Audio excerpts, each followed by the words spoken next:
If you're a maintenance supervisor for a commercial property, you've had to deal with everything from leaky faucets to flickering light bulbs. But nothing's worse than that ancient boiler that's lived in the building since the day it was built, 50 years ago. It's enough to make anyone lose their cool. That's where Grainger comes in. With industrial-grade products and dependable fast delivery, Grainger can help with any challenge, from worn-out components to everyday necessities. Call, click Grainger.com, or just stop by. Grainger, for the ones who get it done.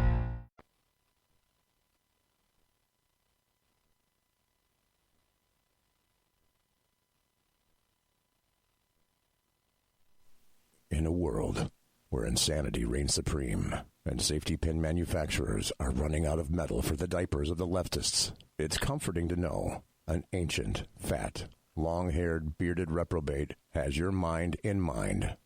Ladies and gentlemen, boys and girls, children of all ages, broadcasting behind enemy lines in occupied California, and despite every attempt by the SHR Media Network to revoke his shameless contract, we return to the bloviating Zeppelin's Berserk Bobcat Saloon. You're listening to Late Night Radio on the SHR Media Network. Caution, there will be mature themes explored and potentially adult language used. If conservatarian words, phrases, certain concepts, or rhetoric offends you, tune out now. Uh-oh, guess what day it is? Guess what day it is? Huh? Anybody? Julie, hey, guess what day it is? Oh, come on, I know you can hear me. Mike. What day is it, Mike? Magnificent bastard, I read your book! I drink your milkshake. How dare you? I call that bold talk for a one-eyed fat man. Fill your hand, you son of a bitch!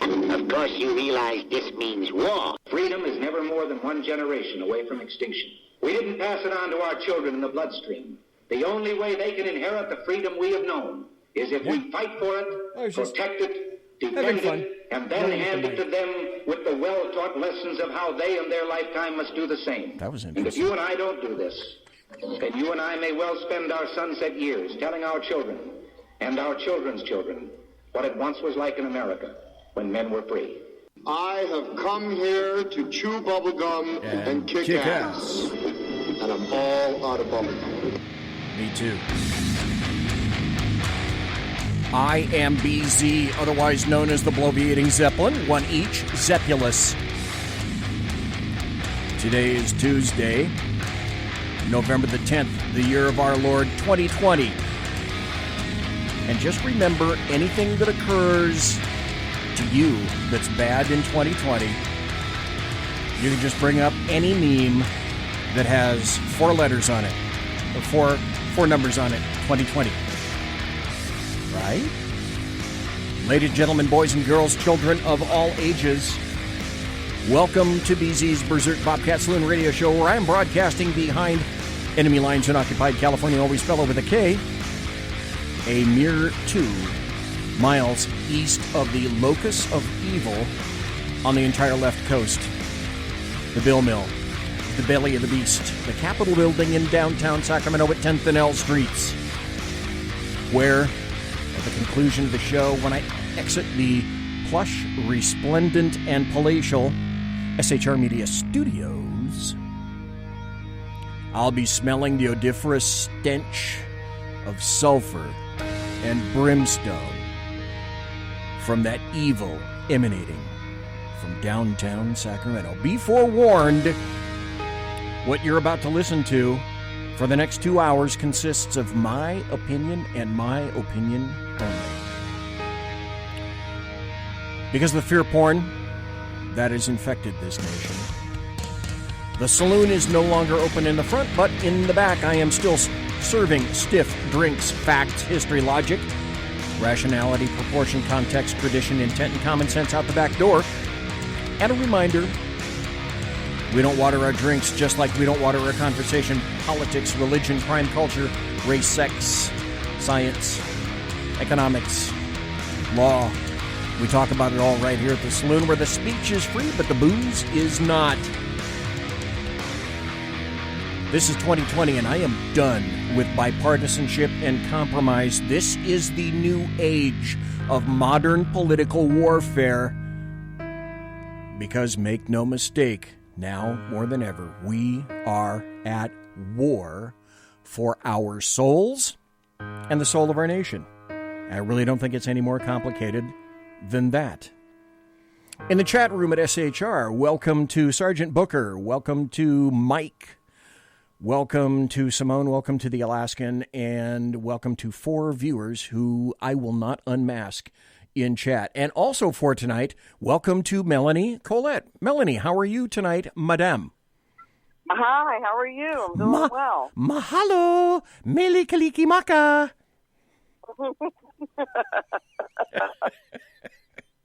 Okay, everybody, in case you're not from California, now I know what mahalo means. Wait, can I do the thing with it? Okay, here we go. There's the Hawaiian thing. If you go to Hawaii, you have been to Hawaii, Melanie, I'm guessing? I've never been to Hawaii. You've never been to Hawaii. So you've never had the glory and the wonder and the spectaculariosity of being crushed into Hawaiian Airlines out of San Francisco in a thin aluminum tube where it's about 75 people across in just one row, and it's a cattle car from SFO to Hawaii for about 3 hours or 4 hours or whatever it takes. And in the meantime, people start smelling and it's really hot and the air conditioning goes out. And then after a while, people go,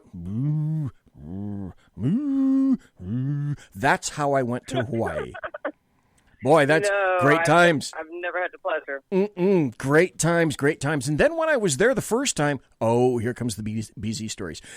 Back a long time ago in a galaxy far, far away when BZ had his starter wife, little did BZ know that with his credit card, little did I know that I could get away with this, and a checkbook, that my starter wife went downtown Honolulu to what I didn't know at the time was the Gold Exchange on about the 10th floor of some building, and came back only when I was getting a divorce to discover that I was carrying a $30,000 debt from roughly $60,000 purchased of gold when I went on that trip. It's like, hey, welcome to the land of divorce, and here's your big-ass bill.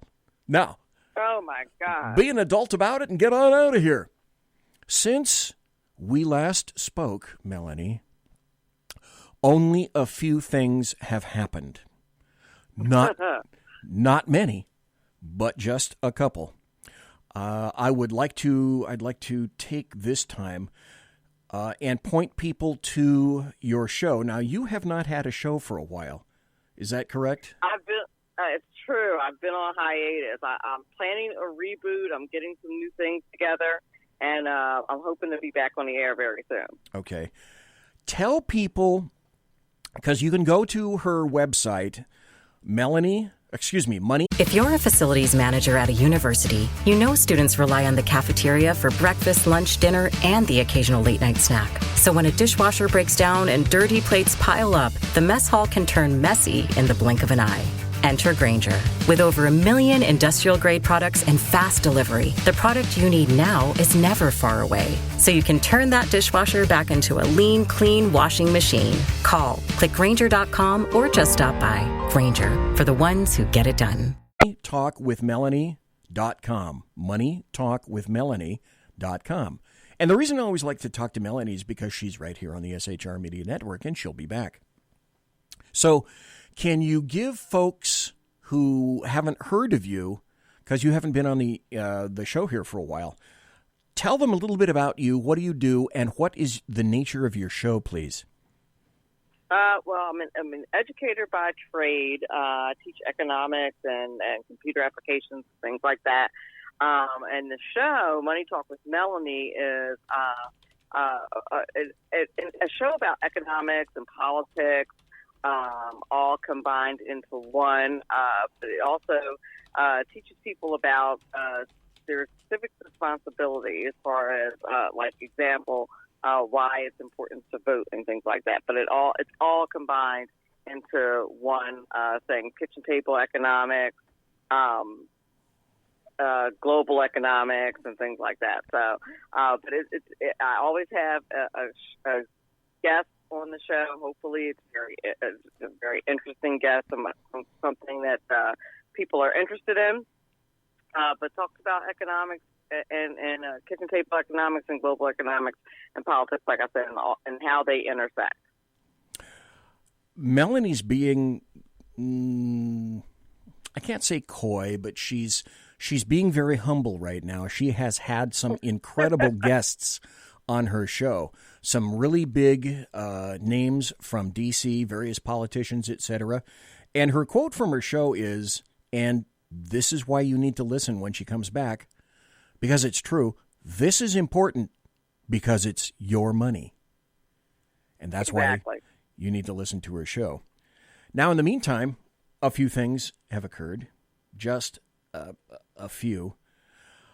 I want to, before we get into the real buttery, juicy politics of all this stuff that's been going on, there was a story in the Bay Area, which means around here in California, I always spell it with a K. That's San Francisco, Oakland, the general Bay Area like that. And I'm curious about your thoughts on this article and if there are any similarities where you are, because you are teaching currently, right? Right. Okay. And what venue are you teaching? Young kids, older kids? I teach high school and I also teach college. Right now, mostly high school. And like I said, I'm teaching them economics and computer science. Oh. High school. Oh, that's got to be tough. It is, especially with, and we're, of course, in the land of COVID right now. And so the school that I teach in, it teaches in a hybrid model. So meaning that I teach kids who are, half of my kids are online and the other half are in the classroom, and I teach them both at the same time. God, that has got to be tough. Really tough. It is. Oh. It is. The kids are like just not very engaged, and so it just makes it very, very difficult. And I get it, for the kids it's tough, but they really tend to not be very engaged, the ones that are on the computer, and then most of my kids are on the computer. So it's tough. This story is from Eyewitness News in the Bay Area in California. 12-year-old boy threatened with arrest for missing 90 minutes of Zoom class. Bay Area dad says. The school principal says her administration had no choice but to send the letter given new state guidelines around virtual learning. I'm not making this stuff. This is from Lafayette, California. Folks, if you're not from California, always spell it with a K. Lafayette is a really wealthy area of the Bay Area of California. Northern California parent says a letter he received from his son's middle school threatening the boy's arrest for missing less than 2 hours of Zoom class is overkill. Oh, and by the way, that's over a period of 3 months. Oh, wow. So, wow. Do you guys, now you are in and from New Jersey, correct? Yeah. Okay, and that's where your classes are being taught? Yep, exactly. And no, we are always chasing kids down to attend their virtual classes, to attend class, period. I mean, there's some kids who don't show up to in-person school because we have the hybrid model. So they're like one half in person, half virtual, and we're always chasing kids to come to class. There's a part of me, as bad as that is from a teaching perspective, there's a part of me that wishes we could do that here in New Jersey because maybe kids would show up to class. But a lot of kids just don't show up. And it's important from I would imagine from a financial perspective and having to do with the recidivism rates and things like that. I wonder if that's why they chase these kids. That's why they're doing that in California, because you can't have them dropping out. If you have them dropping out, then the school loses money. And I'm not necessarily on the side of schools keeping kids because of money, but I'm sure that's part of the reason why they do that. But in New Jersey, they don't do that at all. You just chase the kids down. Sometimes we'll send our security officer out to kids' homes to see like what the deal is, why they haven't been showing up. But no, we're not. We don't threaten them with jail. But like I said, there's a part of me as bad as that is, that kind of wishes that we would do that. Maybe kids wouldn't miss them at school. I mean, I have kids who I've only seen them, over the course of a marking period. I've only seen them maybe 5 times. Like it's really bad. Folks, I'm talking to Melanie Collette. She has her own show here at SHR called Money Talk with Melanie. So she is well-versed in economics, and you would be well-served to go back into YouTube. Your stuff is archived on YouTube, is it not, Melanie? My stuff is archived on YouTube, on Spreaker, Apple Tunes, Apple Podcasts is now what they call it. Mm-hmm. Used to be called iTunes, but now it's Apple Podcasts. It's everywhere. You would be well served to go back to her archive on any of the places she just delineated and listen to some of her shows. She has great advice, great information, and she'll be coming back to SHR. Now, everything aside, COVID aside, teaching in 2019 or early 2020, high school kids had to be one of the greatest challenges in the history of the planet. Is it not? It was already challenging, COVID aside. Exactly. COVID aside, it was already a pretty challenging, it's a pretty challenging vocation to be a teacher. And now that, what's ironic is it's actually a little bit easier with COVID because you have less kids, so you don't have the behavior problems that you used to have because there's less kids that are sitting in front of you in a classroom. But the bad part is that the reason why you don't have the same behavior problems is because the kids are basically not there. Like they'll turn their cameras on, they're logged in, and then turn their cameras off, and then they're not really there. They're off making sandwiches or they're playing video games or whatever they're doing. And then when you call their names, they're just not there. It's really that's the bad part. And a lot of kids do that and are just not engaged. But yeah, teaching was pretty tough pre-COVID as it was. You have kids, the parents that are not very engaged, and the parents are still not engaged. And frankly, because of COVID, I was just talking to a friend about this tonight. She who has 2 teenage kids herself, and she's like, I'm struggling with the whole COVID thing myself. I'm over the whole COVID thing myself, and I know that my kids are too. It's like it's hard for me to tell them to suck it up. I'm like, I'm barely sucking it up, and I totally get that. I'm over it too. I'm well over it too. Folks, we're talking to Melanie Collette, Money Talk with Melanie, here on SHR. She'll be coming back to SHR in a bit, who is also a teacher. Someday, well, first let me ask you this question, Melanie, about how much longer do you see yourself teaching? About a hot minute. I don't. I'm also a financial advisor on the side, and as soon as that picks up to the level that I wanted to pick up, I'm out of the classroom. I've never, and it's so funny, I'm tenured, but I tell people all the time that I never intended to retire from teaching.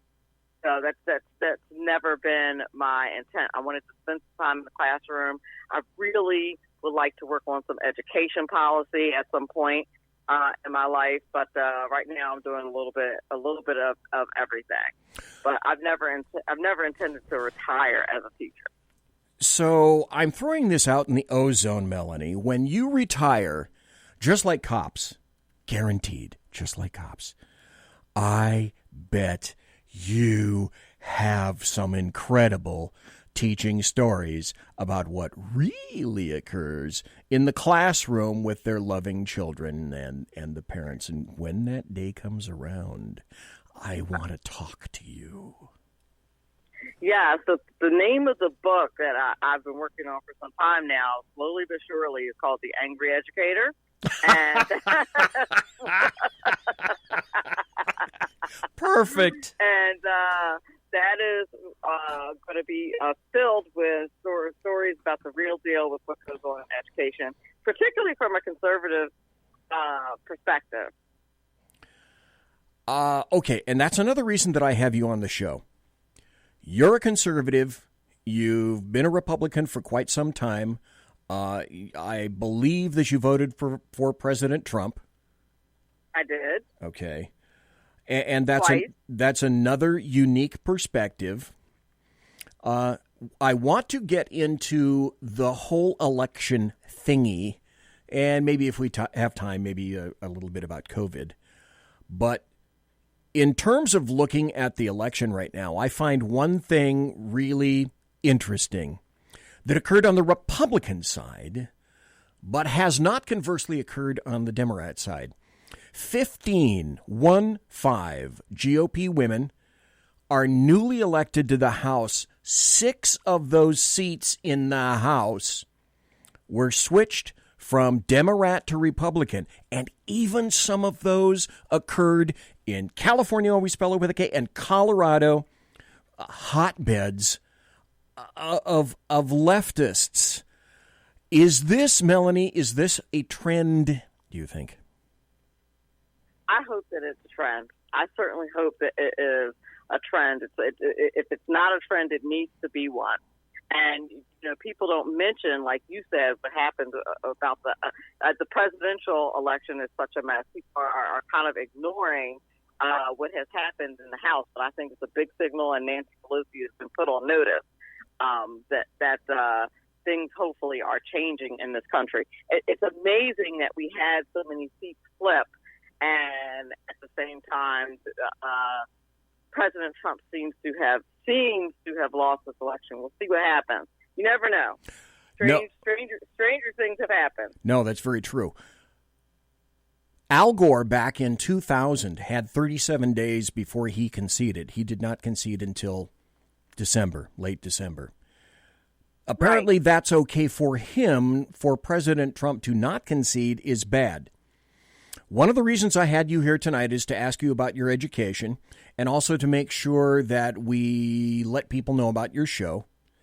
And because it's important to leftists, because their world is all about sex and race and sex, and identity politics, this race, it seems to me more than any other, well, except perhaps for 2016, has attempted to pigeonhole people as much as humanly possible. So the only reason that I bring identity politics up is because it's so damn important to leftists to make various distinctions. There was an article that just came out. Young Turks contributor blames ignorant white men and Latino toxic masculinity for any kind of Trump support at all. This gal named Ada Rodriguez condemned sexism in Latino communities and, quote, ignorant white people that are poor and struggling, who were excited about the outrageous, egregious behavior of Donald Trump for him beating analyst expectations as more election results come in. So because you voted for Donald Trump, this is the clarion call and the cry of way too many people on the left side. So what was different, do you think, this time around in 2020, voting for President Trump than, say, 2016? I think that one of the things that was different is that he actually made a concerted effort to reach out to African Americans and to people of color.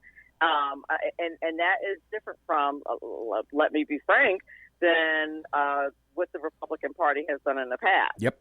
And so that's one of the things that I've really admired about President Trump, that he actually, he has this organization called Black Voices for Trump, where he made a concerted effort and said, I'm targeting African American. Instead of ignoring our vote, he actually reached out to us. And that's something that the Republican Party had been lacking in the past. And I think that him reaching out to African Americans has been quite fruitful, to be honest. Even though I voted for him before, one of the things that, and when I first voted for him, I wasn't a big fan. The first time I voted for him, I really was voting against Hillary. But this time, I really was voting for President Trump. And that's one of the things that I really admired, was that he did reach out to black folks, and he was reaching out to get the black vote. And like I said, that's something that Republicans have been lacking, in my opinion, over the years, actually directly reaching out to black people. Because why not? Because just as he said, what have you got to lose? I don't care about anybody's paint job, so to speak. I care if you're a conservative. More people are always, or should be, welcomed into the conservative and Republican tent. So why did it take so damn long for a Republican, even though he's not really a Republican, he's certainly not a politician per se, but God, why did it take Donald Trump to try to get more people into the tent? How stupid were the prior candidates for not saying, I don't want some of you, I want all of you. If you're conservative, come on in. There's room. Jump aboard. And then also that in the past 8 years, we haven't seen the unemployment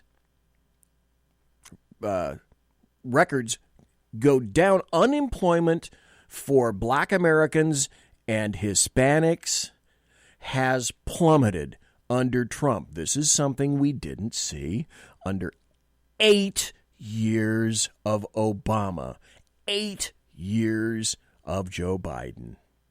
And now it's got what everybody calls their local and national white. It takes what they call a white supremacist to make sure that Black Americans, there are more employed now. Hispanics, Latinos, more employed now than in the prior 8 years, 2 terms under Obama. That's just, and nobody's going to talk about that. Yet you, Melanie, will be the first taken to task and excoriated like never before for having voted for OMB, Orange Man Bad, the guy with the dead orange cat on his head. It's just anybody who's been on my social media for more than 5 seconds and have seen me talk about politics, you will see a number of family members, other black folks on my page, just completely just tearing me up and being super critical about the fact that I voted for President Trump. I had somebody from high school actually the other day say, you voted for Trump, you always have had your nose in the air and wanted to be a white girl. I have news for you, you're black. Like, what in the world? And I one of the things that I said to her, I said, well, the fact that I'm black doesn't speak to my political values. And if you think that me being black should automatically speak to my political values, that in and of itself is racist. Now, I think that it went quite over her head. But, I find myself having that conversation with black people all the time. Like, why is it because I'm black that I'm expected to have certain political values? And isn't that in and of itself a racist thing? Like, if white people expected that out of black people, then that would be considered racist. But when black people expect certain things out of black people just because they're black, somehow that's not racist. And I just find that to be amazing. I don't get it. You have taken historical crap through the years, certainly since 2016. Some stories I'll wager you can't even really tell here. But just in your social media, you take crap every day for being a conservative and a Republican and a black American. It's never ending. And do you see it stopping ever, Melanie? I don't see it ever stopping, and that's okay. What I find incredible is why it bothers people so much. Like, I'm not bothered by liberals being liberals and living their lives and just being the liberals that they are, but for some reason, my existence, it's like my very existence bothers people. And, the liberal agenda is that they want you, it's not enough for you to say live and let live. They want you to actually change your opinion. They want you to change your opinion on gay marriage. They want you to change your opinion on being pro-life. They want you to change to fit their lifestyle and what they want for you, and religious liberty. They want to try to force you to live under their values, and it's not going to work, and it's not going to stop. I don't think, because I think that this is I think that not to get too deep, but I think that this is a spiritual battle that we're fighting. And so that's why I don't think that it's ever going to change. I would agree with you in terms of that. Folks, we're talking to Melanie Collette. She has a radio show here on SHR, Money Talk with Melanie. An economist, a teacher, writing a book right now that when you publish, Melanie, I don't want a free copy. I will gladly pay for that book just to read what I'm sure will be ensconced within. Holy moly. So when I get back after the break, which won't be 5 minutes, so if you got to go to the bathroom, folks, you're going to have to go fast, really fast, because my breaks now are maybe 2 minutes at the most.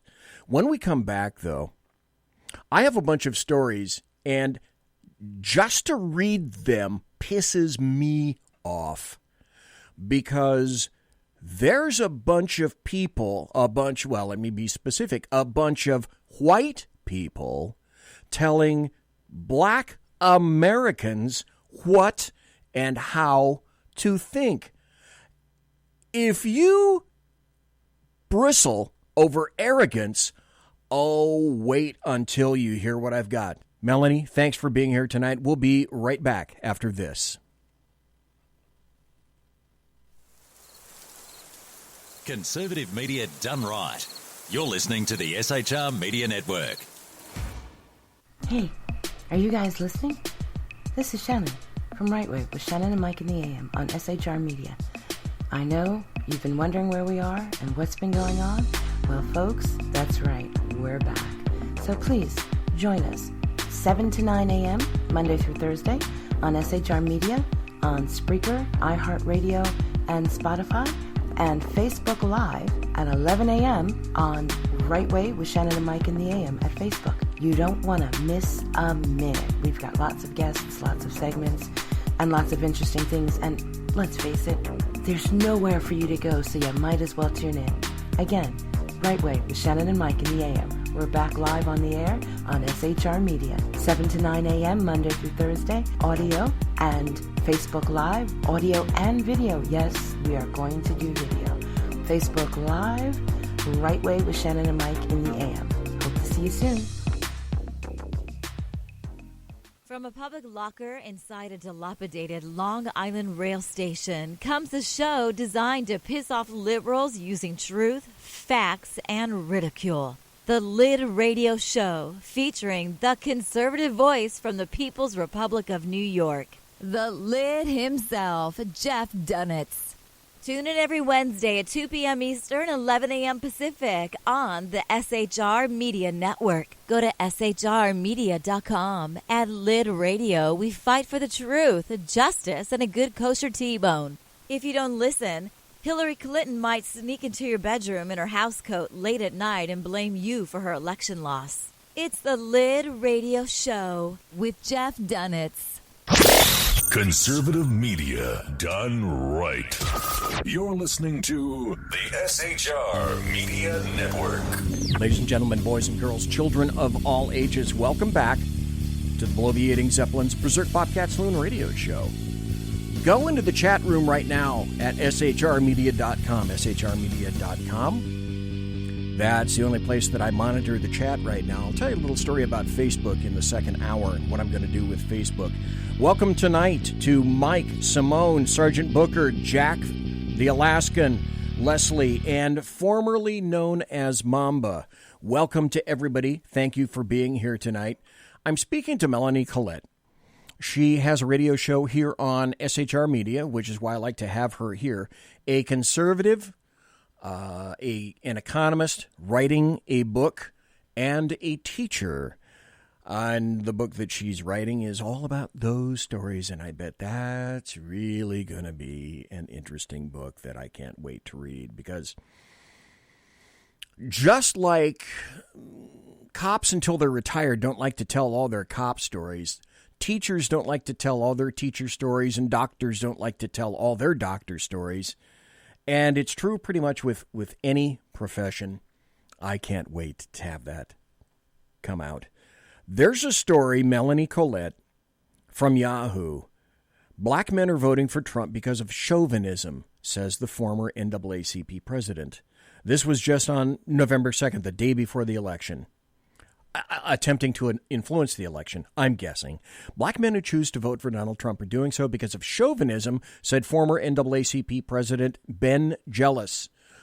Oh, and insider's name, I guess, there. Research indicates that more than 80% of black voters will vote for Demorats. Large differences remain between black men and women. According to Pew Research, 87% of black women identify as Demorat compared to 77% of black men. So stop. Melanie Colette,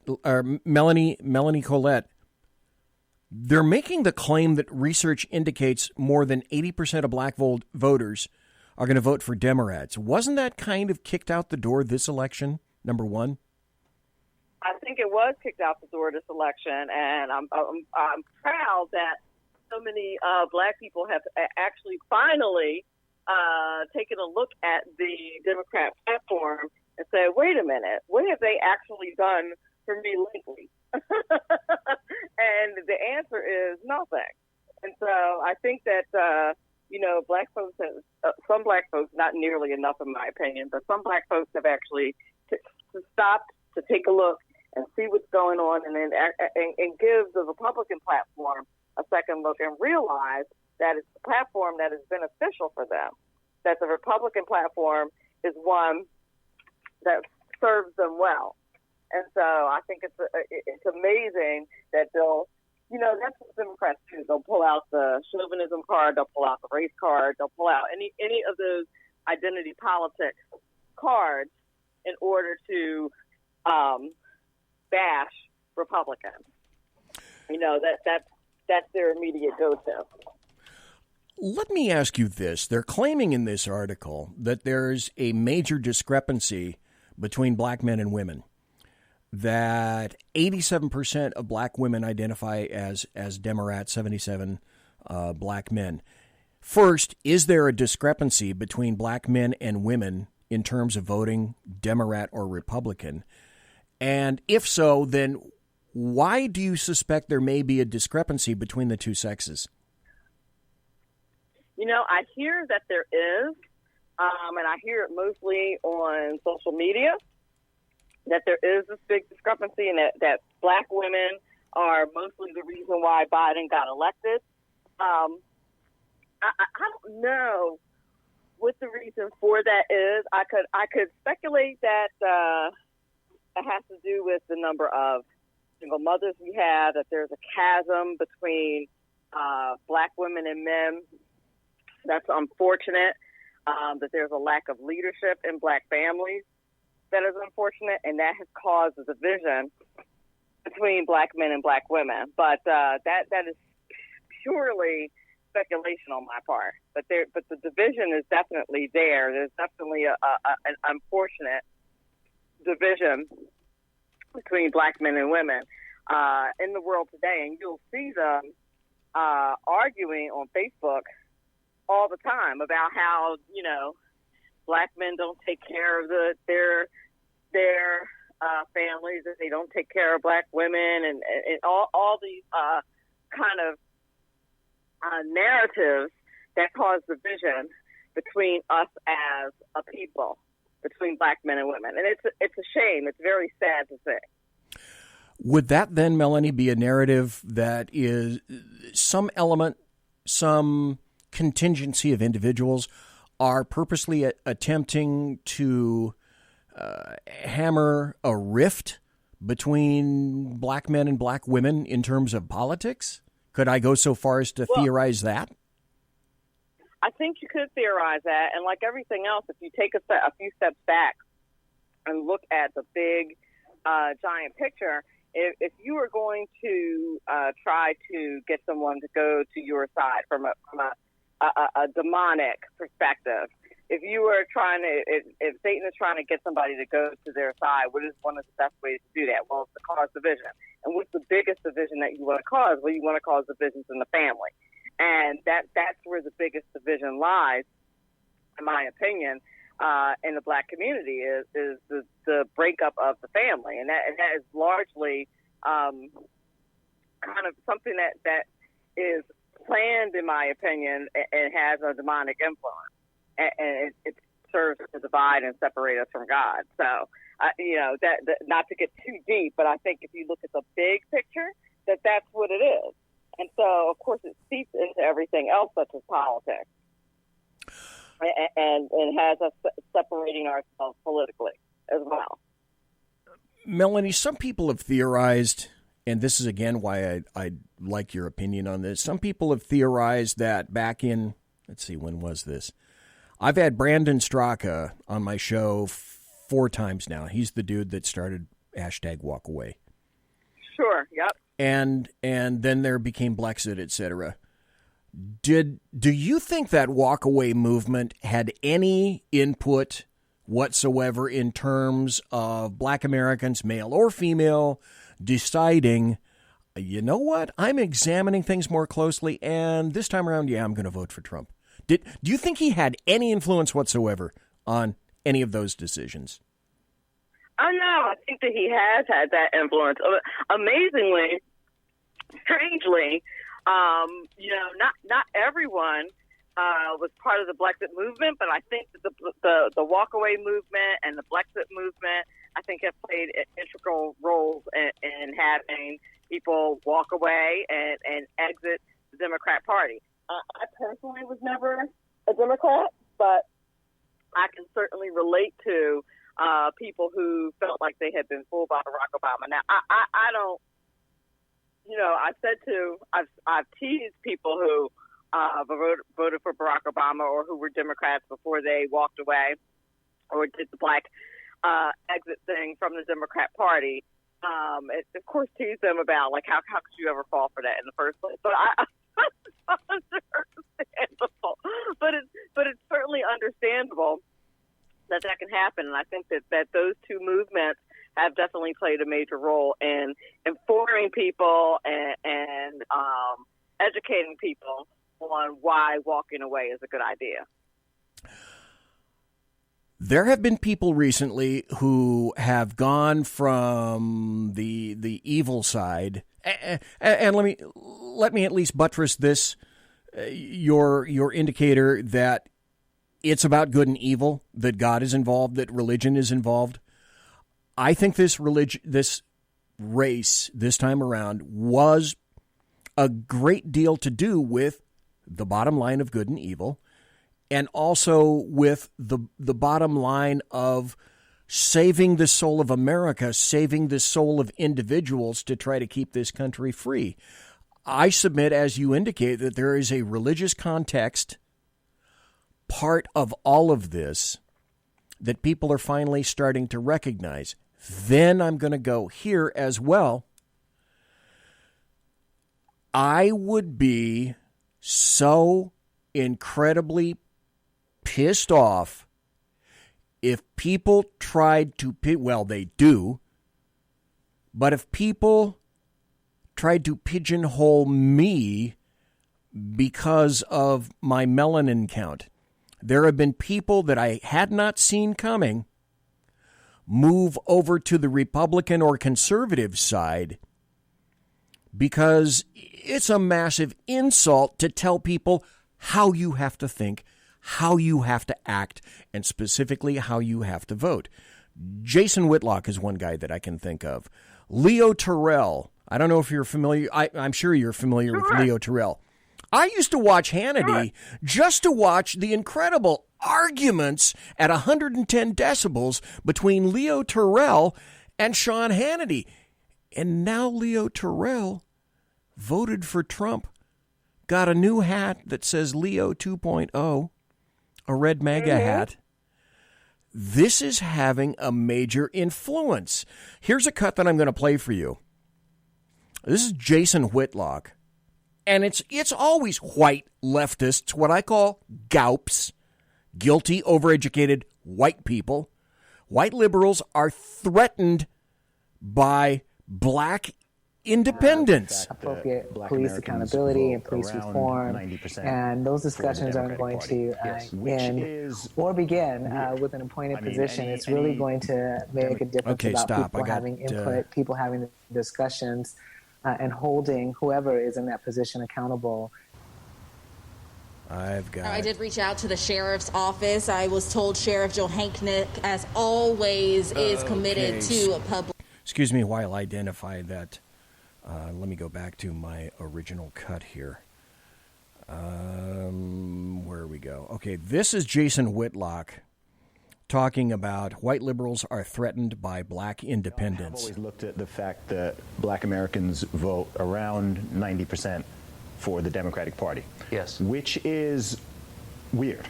I mean, any demographic group voting that much in favor of one party sort of raises questions. That's Zuby talking to, he's a rapper that I think is from the UK, if I'm not mistaken, talking to Tucker Carlson. That's one of our favorite rap stars, a man called Zuby, huge in the UK, not well known in this country, kind of like the Beatles in 1962. On this show, a year ago tonight, he came and he expressed his concerns about the changing political atmosphere. He's one of a handful of rappers who have faced backlash for thinking for themselves and defying Democratic Party orthodoxy. Another example is rapper Lil Wayne, who visited the White House yesterday after tweeting out his support for Donald Trump. That did not go over well on the internet. He was attacked on social media pretty aggressively as some kind of sellout, as many others have been before him. Things didn't go better for rap star 50 Cent. He endorsed the president because of his tax policy. He said he didn't want to become 20 Cent. Here's an example of the reaction he got. You heard about my ex-boyfriend, right? 50 Cent and his support of... Okay, so here's a white leftist liberal, Chelsea Handler, talking about her ex-boyfriend, 50 Cent, the rapper. Of Donald Trump. Yeah, what's going on between you? I saw your tweets and I go, wait, what's happening? So he doesn't want to pay 62% of taxes because he doesn't want to go from being 50 Cent to 20 Cent. And I had to remind him that he was a black person. Stop right there. Can you be more insulting than that? I had to remind him he's a black person. No, I don't think you really can be much more insulting than that. I mean, it reminds me of like slave days, right? Where white women had to. It's like I had to remind him of his place. I had to put him in his place. I had to remind him of his lane, and he needs to stay in it. Like it's ridiculous, and it is highly insulting. I submit these days that the party of racists really is the Demorat Party. Here's an opinion piece from the Boston Globe. Black people voted for democracy, while Trump supporters chose white supremacy. Later on in the second hour, I'm going to go over what Trump really said at Charlottesville. But apparently, you're a white supremacist, Melanie Colette, because you voted for Trump. That's from a leftist news organization in the year 2020. I've heard this before. This is not the first time. And I'm like, you do realize that I'm brown, right? Like you did. And when I did a brief sense on Sirius XM on Patriot Tonight, and at one point, one person who apparently had not looked at my picture before she called in and and said that I was purely racist, and went on this long diatribe about how racist I am because I'm a supporter of President Trump. And then I had to break it to her that I was actually that I'm actually a brown person, and that therefore not racist. It's actually that's not what makes me not racist. The fact that I'm black, but I could not possibly be against black people if I am a black person myself. That doesn't make any sense. That I quantify leftists and the Demorats and the American media maggots like heroin addicts. I don't think they can't not lie, and I don't think they can't not continue the way they're going right now, because just when they forecast this massive blue wave, just at the beginning of the show, as I indicated, there are 16 new women Republicans in the House. And they lost, the Demorats lost positions, and the Republicans gained positions. Here's another old meme that's been going around the internet for a long time. Donald Trump appointed 198 judges in just 4 years. Not one black. Not one black guy. Not even one. Not one black gal. Not one black guy. That's false. 8 federal judges nominated by Trump and confirmed by the Senate were black. But the lies, the hits, they just keep on coming. This is an interesting audio cut from a UFC welterweight dude named Jorge Masvidal. And he's talking about Demorats. But I think the same thing is applicable to any person of color in the United States of America these days. Absolutely.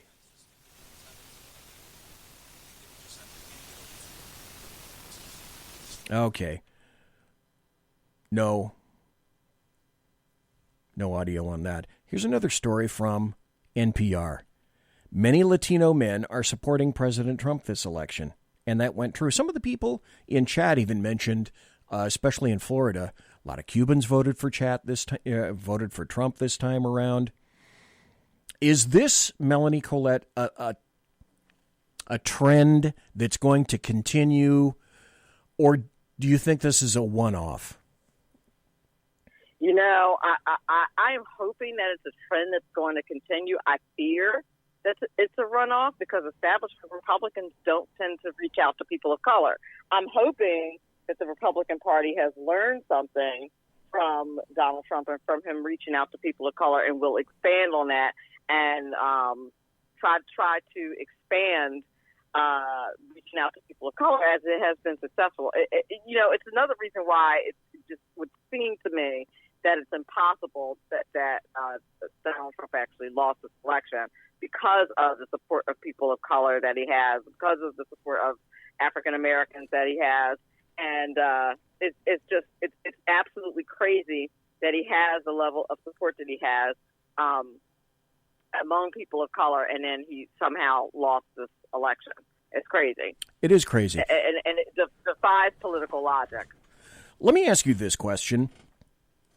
Did it take a non-politician in the form of Donald Trump to actually try to get more people into the Republican tent or the conservative tent?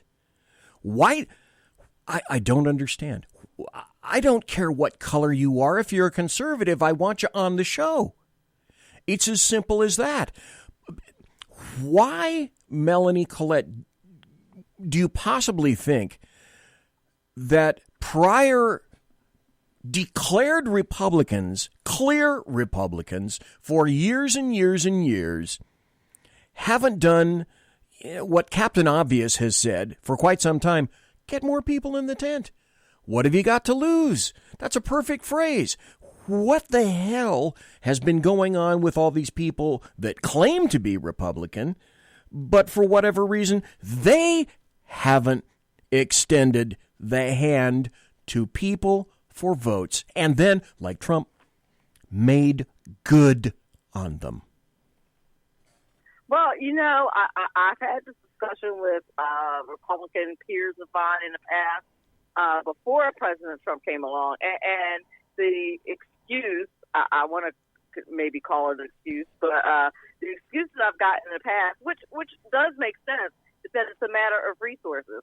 If you're dealing with a people that 98% of the time vote one way, why would you spend your resources reaching out to them? And so you spend your resources where the votes are. And so that's kind of been the conventional wisdom behind campaigning for Republican votes. You reach out to where the votes are, and the votes are primarily, at least up until this point, have not been in the black community. So why would you reach out to them now? The unfortunate part is that gives Democrats the narrative and hands them low-hanging fruit to say, see how racist Republicans are. They don't even want to be bothered with black people. When that's just not true. Bingo. Chicken or the egg situation. Yeah. Bingo. It tends to lend credence to their mantra anyway. Well, they're not going to come over here, and they're not going to have anything to do with you. And historically, they have never, although that's a lie, they've never really wanted to have anything to do with you. That's just a bald-faced lie. That I've said for some time, Republicans have to be loved. They have to be loved. What they don't realize is for a good many Americans, they're already at no. And so what have you got to lose? Like Trump said, by extending a hand, you're already hated by a ton of people, but I gotta be loved. Why not extend your hand? You're already at no. Sometimes you get to yes. And Donald Trump is the perfect example. He's getting to yes. I've never understood that. That just makes absolutely no sense to me. Then there's Maxine Waters, who's telling us, and I'm pretty sure this audio cut is going to work, who's telling us that black Trump voters, you are shameful. Trends across the nation. So back in July, we told you University of Washington researchers had predicted 208. So bad to see blacks talking about supporting Trump. I don't know why they would be doing it. I don't know what's on their minds. But if we don't turn out this vote and turn it out huge, this man could end up winning again. And this country would go backwards. The divisiveness that this deplorable human being has caused, the confrontation, the dog whistling to the right wing, the white supremacists, the KKK, and they're coming alive. They're emboldened because they've got a leader who wants them to do it. What did he say to the Proud Boys? Stand back and stand ready. Ready for what? Confrontation. Yeah. So let me ask you, Melanie Collette, in the, past 4 years, and on the past 8 years in the prior occupant of the White House, who has been more divisive?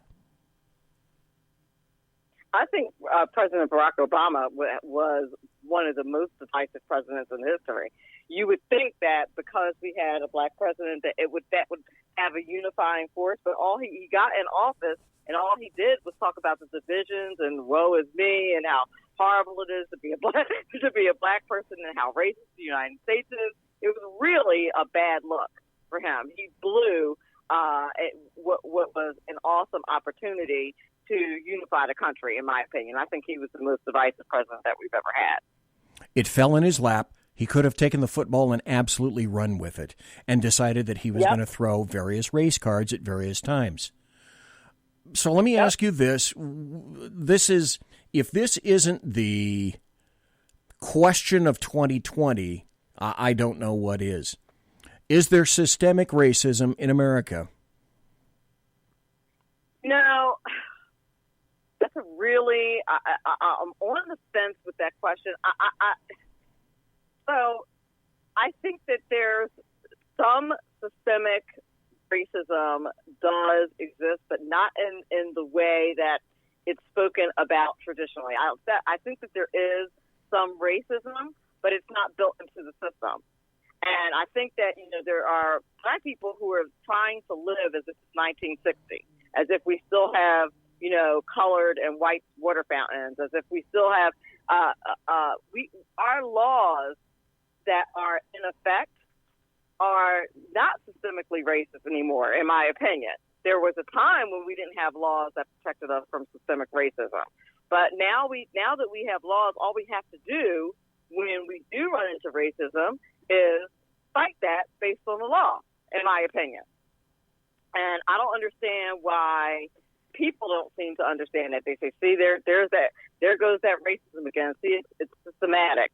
I don't believe that in and of itself that there's that the systematic racism, like I said, exists the way in earnest, the way it used to back in the 1950s and 1960s, not in 2020. When racism does rear its ugly head, which it does, I'm not suggesting that racism no longer exists, but is it systemic? I don't know about that. I don't think so. I don't see it in that regard, and I get in a lot of trouble for saying that, but I don't see it. I see racism as an isolated incident, and they happen. You still have people who are very ignorant as to people of color and things like that, and you have to. And when that rears its ugly head, you have to speak to it and crush it like an egg, you know. But in the meantime, am I assuming that white people are after me and that the system is set up to crush me as a black person? No, I don't see that. Okay, one final question before we go. And again, thank you ever so kindly, Melanie Collette, for staying up so late tonight. It is now 9 p.m. on the left coast. In California, always spell it with a K, which means where you are in New Jersey, it's midnight.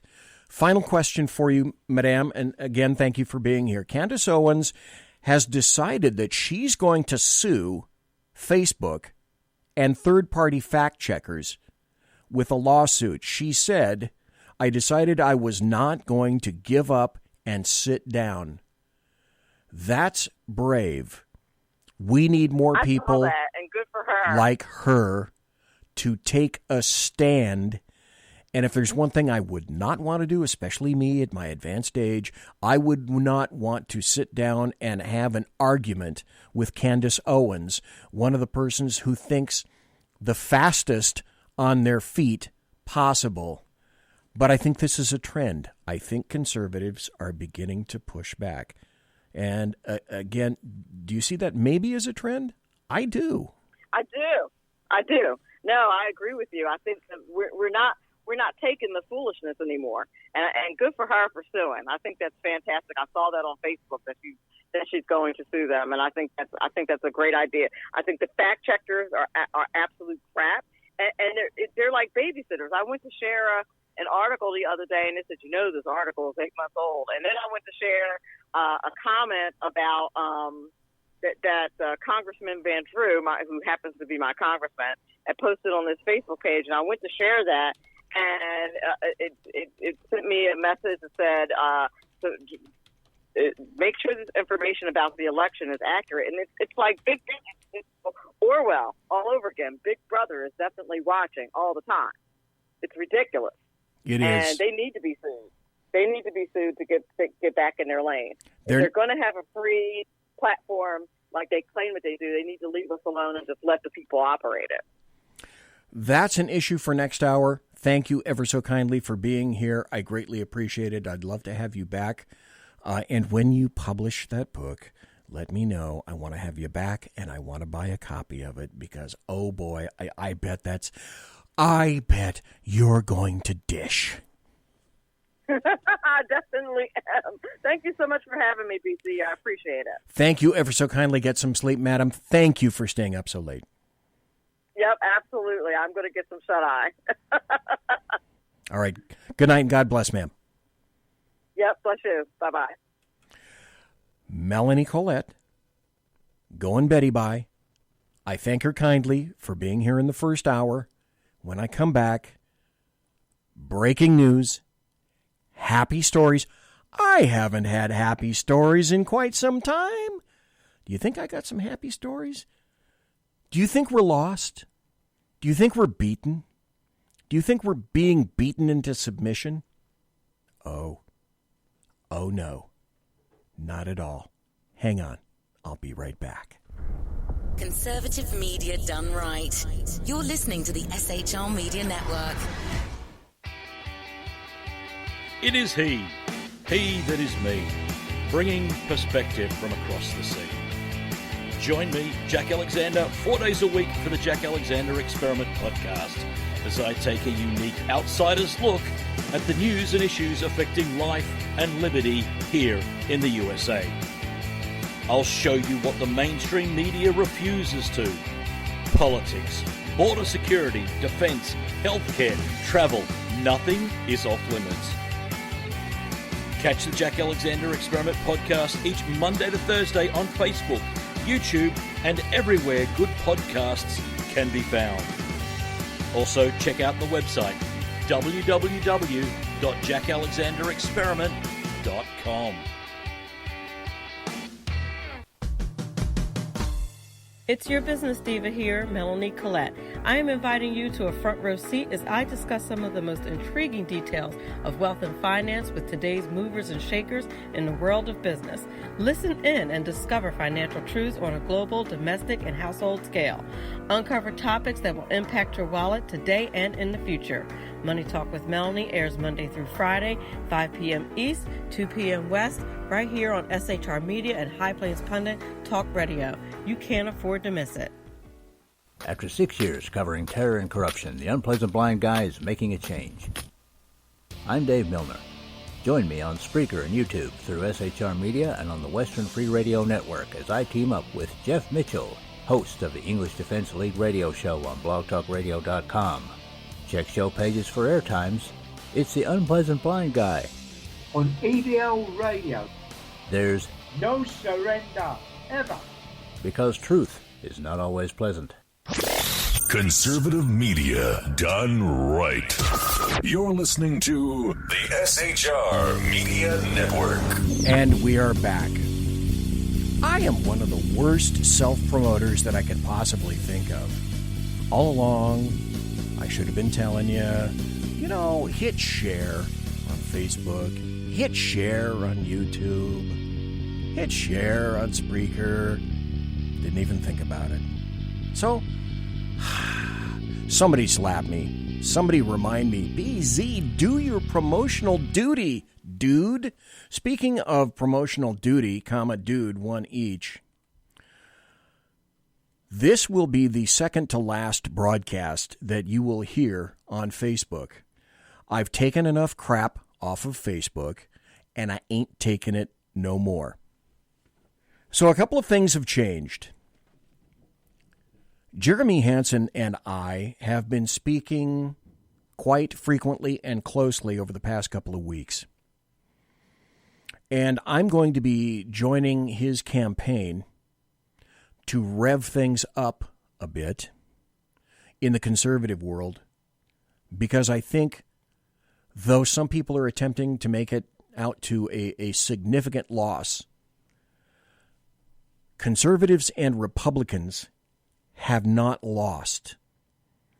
The fat lady hasn't sung. There are still some days to go. And I'm done, as I've said, being conciliatory, and I'm done with bipartisanship, and I'm done with compromise, because the compromise and the bipartisanship historically has always had to be by the Republicans and no one else. So I'm broadcasting Facebook tomorrow night, one last time. I may be transferring over to Periscope for a while. I'm still going to try to see if I can stream on Megabook. I'm going to look at that. I'm going to keep YouTube. YouTube seems to be a pretty significant and consistent streamer. I don't know if I'll be I may be examining BitChute, but with all the suppression that's going on at Facebook, with all of my friends and myself and anybody else, I'm going to keep my Facebook accounts active, if for no other reason than to use them in my own way. Still to keep contact with some people, and perhaps even to use them as promos. But for any more of me posting stories or anything like that, politically or otherwise, I'm done with Facebook. So I'm just going to use them for promotional purposes. I'm not going to put the show on them anymore. I'm not going to give them the opportunity to kill this show. I am the captain of my soul. I am the master of my fate. Not them, not social media. So myself and Jeremy Hansen have been getting together and deciding that we're going to continue to create some kind of a consortium where whenever he discovers what platform he's going to use, myself, he and I will be on that platform streaming. Don't quite know what it's going to look like yet. We're still talking about that. But Jeremy Hansen has a fabulous show. And he's done all the analytics. His shows have garnered 10,000, 15,000, 50,000. He says up to 1 million hits on some shows. And social media is throttling him, and they are throttling me. Now, politically, I know how Twitter works. I'm still going to be politically active on Twitter. For whatever reason, I don't know why, I'm not asking. I've been suspended for 12 hours on Twitter. I understood. I'm going to be operating within their strictures. I know what I did, and now I know how I have to craft my words so that I can beat the Al Gore isms of that. So I'm going to continue to have a presence on Twitter. I am already on Parler. I find Parler to be unwieldy, clunky, non-intuitive. I don't get a lot of Parler. The way they format things, the way that they have you craft new posts, it's not the thing that I want to go to yet. I'd love to have I can't think of the guy's name, John Falk or something like that, who created Parler. I'd love to have him on the show because I'd love to give him a piece of my mind. And what I mean by that is, dude, you could rule the social media universe if you just made Parler more friendly. Format it better. Format it differently. Do something about that damn app. If you've ever used the Parler app, it's a little frustrating. So I am over on Codias. I am over on MeWe.com. I'm on Gab. I can use Gab all day long. Kind of like Gab. Let's see. I am on Spreely. Snippy. I was on Snippy for a while. Snippy just died. It's like my pet turtle. Well, I had a pet turtle named Snippy. That sucker died. Yeah, he died. Like Mamba says, Facebook is a joke. And I hope, someday before he leaves, because what has he got to lose, that President Trump kicks Twitter to the curb and goes, I don't know. People have said you ought to go to Parler. I don't care where he goes. Just anywhere but Facebook and Twitter. And I guarantee you, he would strip millions of people from Twitter or any other social media overnight.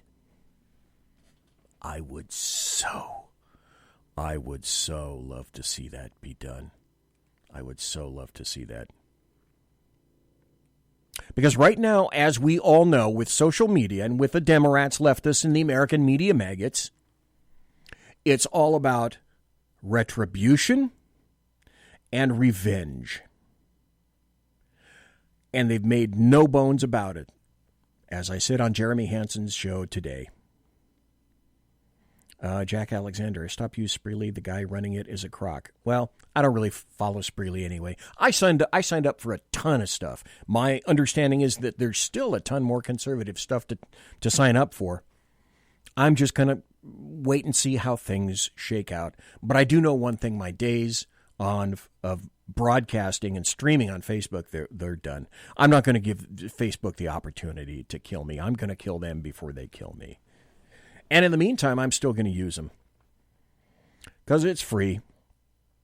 I have to also ask you guys this. Do you think that there's enough umbrage in D.C., maybe also even on the Demorat side, where some people are going to look at Section 230 and decide that, oh, you know what? I don't think that social media is just a platform. I believe they're a publisher and an editor, and as such, not subject and not warranted of all the immunities that we provide under Section 230.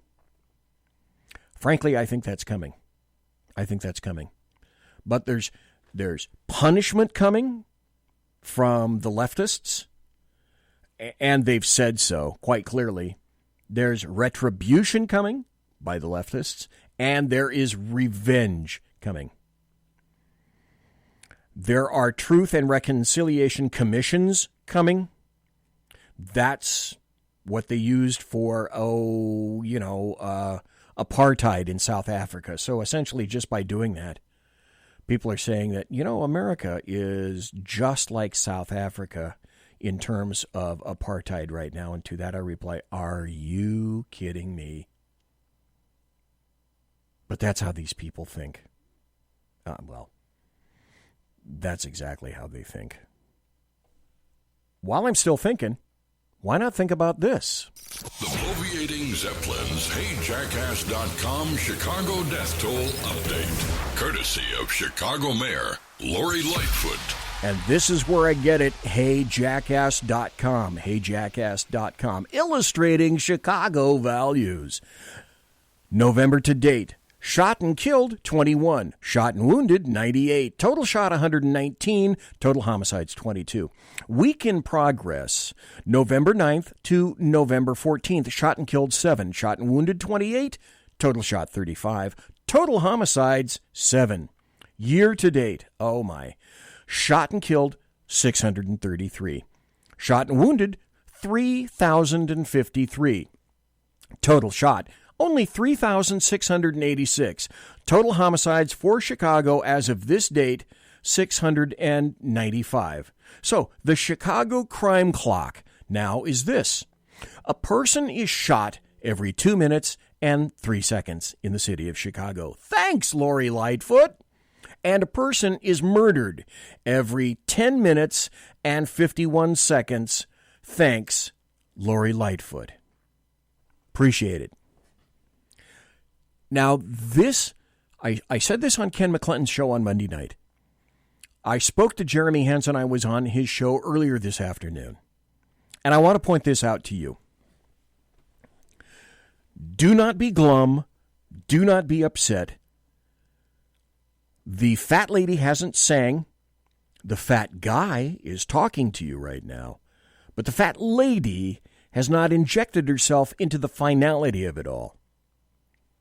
As I indicated on Jeremy Hansen's show, I'm going to real clear politics. And historically, it has been a fairly even playing field in terms of statistics. So let's just look. For 2020 and president, right now we have 259 Biden-Harris, 214 electors Trump-Pence. Oh, the thing just updated too. This is, and I'll get to a happy story in just a moment, but I want to glance overall at the big scheme of things. In the Senate right now, Republicans are up 49 to 48. I'll tell you why in just a moment. The House, see, the Senate, leftists were crowing that they're going to take the House back. They're going to kick our ass in a massive tsunami. It didn't occur. And they also said that specifically in the House, they were going to kill us. They were going to kill the conservatives, kill the Republicans, and take it back and just add leftist after leftist after leftist in the House right now. As opposed to the 116th Congress, now Republicans are up seats. So it's 204 to 218. Now, I mentioned in the first hour, 16 GOP women have taken races.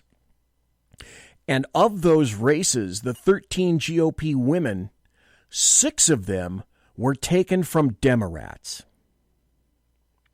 That's a wonderful thing. So hold your horses. We're not falling apart. The leftists and the Demorats, as I said on Jeremy's show, right now, they're shitting kittens. They don't know how or why this happened to them. The other positive thing is that in terms of 2020 governors, there are 27 Republican governors, 23 Democrat governors, 1 loss on the side of the Demorats, plus 1 on the Republican side. And we're not done. I'm telling you, don't get discouraged. We're not done. There's more to come. Now, either Thursday night, depending on if I get this all done, there's going to be an SHR special report on voter fraud, and I'm going to let you know that there is example after example after example after example that I'm going to portray to you with video, with audio, with articles, and I've noticed immediately, as I indicated on Jeremy Hansen's show, the leftist Demorats and the American media maggots have already changed their verbal tune. They went from, there is no voter fraud. Voter fraud doesn't. They now changed it to, there is no widespread voter fraud. And I think they're not that incredibly far from having that theory, well, basically pounded up their ass. It's time for happy stories and good times. And here's one of the reasons right now. Tillis wins North Carolina Senate race after Cunningham concedes. All the Demorats in North Carolina were sure that Cunningham was going to kick Tom Tillis's butt. He won a second term in North Carolina. Cal Cunningham conceded defeat today. That's a happy story. And when I tell you this, I'm not kidding, folks. There's more to come. There is more to come. This is a role. Jeremy and I both decided that I finally convinced him of this. I've said it for some time. He is done with bipartisanship and compromise. And he held out hope. I didn't hold out any hope because I know of the nature of people like this. And again, I compare them to heroin addicts because it's true. I've seen it for so long. Also, a happy story. Kevin McCarthy. Pelosi won't have the votes to retain the House Speaker post. Kevin McCarthy, who oddly enough comes from California, always spell it with a K, back on Sunday, he said that House Speaker Nancy Pelosi, he doesn't believe that on the floor she's going to have enough votes to create a coalition to keep her in the speakership in January. So he was on Sunday Morning Futures, I think, and he said, they said in the House Republicans would lose 15 to 20 seats. Every pollster said that. That's another thing that was proven. The pollsters all lied their asses off to you in 2016, and they lied their asses off to you in 2020, to the point where I think the pollsters now are part and parcel of the creation of election interference. They're part of the problem, not the answer. So McCarthy said Republicans were forecast to lose 15 to 20 seats. Every pollster said that. Pelosi and Steny Hoyer. They also said that we, meaning the Republicans, are going to lose the Senate and the House as well. So what happened? McCarthy said, we didn't lose one incumbent. We won every seat except one open. We won 28 of the 29 most competitive seats. We didn't lose the Senate. We're up one in the Senate. We didn't lose one control of any legislature. Actually, Republicans gained 3 new legislatures, and we've had the most competitive presidential race in our modern history. Now, here's why. I don't know, maybe this is inside baseball. But I'm a political animal, and you wouldn't be here unless you were too. Hey, huh? Yeah, you bet. 23 seats were open in 2020 on the Republican side. Half that, 12, were open. 2022, that's basically going to be the reverse. And just when all the leftists and the LDAM, leftist Demorats and American media maggots were crowing about, oh, you've got so many empty seats that we're going to snatch from your ass. And they didn't. The Demorats are going to be basically in the same position come 2022. 2022, though it sounds nuts to say it right now, 2022 is going to get here faster than you think. If for no other reason than everybody within the sound of my voice wants the stupid fucking 2020 to end. You know that's the truth. So, in terms of happy stories, I think that's true. Demorats are quantifying their situation right now. They're pointing fingers at everybody. They're pointing fingers at Pelosi. They're pointing fingers at their leadership, air quotes, leadership. And they're calling it a dumpster fire. There's infighting, incredible amounts. Finger pointing in the House of Representatives. The majority suffered what I can only indicate is a clear defeat, a stunning defeat all across the country on Election Day. Run the numbers and you'll see what I'm saying. Then there's this happy story that no one is reporting. No one is reporting. So that's why you come here to listen to this from me. The chair of the FEC, the Federal Election Commission, dropped some kind of a really important announcement. The top boss of all the election officials, Trey Traynor, confirmed that, in his professional opinion, this election is illegitimate. He serves as the chairman of the FEC, the Federal Election Commission, and he is convinced that, from what he's seen in Pennsylvania and the reports that he's getting from elsewhere across the country, that this election is illegitimate. Folks, just getting people to see and recognize that aspect is a huge plus for us. Also, another happy story. This is from the Washington Examiner. Centrist Demorat Tim Ryan is concerned about his party. He says, our brand is not good. It certainly does sting. He says there's a certain kind of a letdown that you feel when you lose your home county, even in an election that you win. That's being said all around the world. Now, if you didn't hear it, I'm going to play for you now. I might go over the break a little bit. 4 minutes of this cut that you need. There's a representative in the House, a Demorat from Virginia. Her name is Abigail Spanberger. And she lit up the Demorats on a conference call. And essentially what she did is, you could say she criticized, she lanced Demorat strategy during a caucus call, saying basically the election was a failure for House Demorats.